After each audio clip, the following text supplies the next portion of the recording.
More than a year after the November 2020 election, threats and harassment of clerks have not stopped. I talked with clerks in Wisconsin cities large and small and found the threats have prompted new security measures. It was the middle of the night, November 4th, 2020, when Milwaukee's top election official emerged alongside two Milwaukee police officers. Claire Woodall-Vogue knew it wasn't the end. How did things go tonight, Claire? Really well. We finished right when I predicted that we'd finish, and did it with accuracy and transparency. But in this moment, she was also unaware the police escort to deliver the city's absentee ballot results less than a mile to the county courthouse would not be her last interaction with police. I really sincerely hope you get what's coming to you, you fraudulent. In the months that have followed, we're coming for you, Claire. Violent threats targeting Milwaukee's top elections chief. You rigged my election, you piece of shit.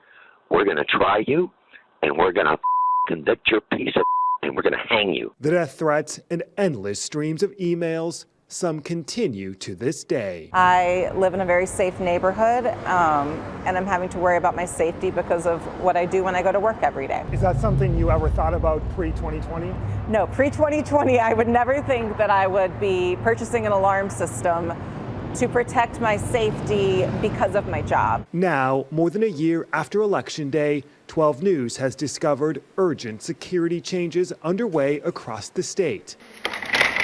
A now always locked door at the Milwaukee Election Commission and City Hall. Now the tide has turned. Now, we have to protect ourselves. Limited access and once unthinkable steps underway in Dane County. Safeguards we found needed for not just big Democratic cities, but rural Republican areas too. I'm probably more of the person that kind of looks over the shoulder a little bit more and everything because I'm not quite sure. Fond du Lac County Clerk Lisa Freiberg, a Republican, says the barrage of conspiracy theories and calls to decertify the 2020 presidential results haven't subsided. She's now further locked down her office despite metal detectors already in place. We unfortunately in Fond du Lac County did have a couple places where people, when they saw that we do use Dominion equipment, they tore their ballot up and walked out of the polling location. This past April? Yes. Wow. At this point, is there anything you can tell them that will give them confidence in the system? No. The threats in Milwaukee, You get the out of my country, you pilot.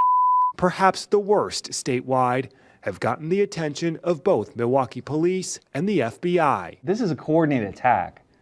This is an attack on democracy. And now, in an unprecedented move, election officials and groups like the Brennan Center for Justice, which has tracked threats nationwide, are demanding the FBI immediately step in ahead of the midterms, now less than a year away. It's time to do something about it before it gets worse. Sometimes they wait for things to get too bad, and the damage is already done. The Federal Justice Department has created a task force to investigate the rising number of threats against election officials nationwide. A spokesperson says they continue to work with state and local officials to assist with investigations.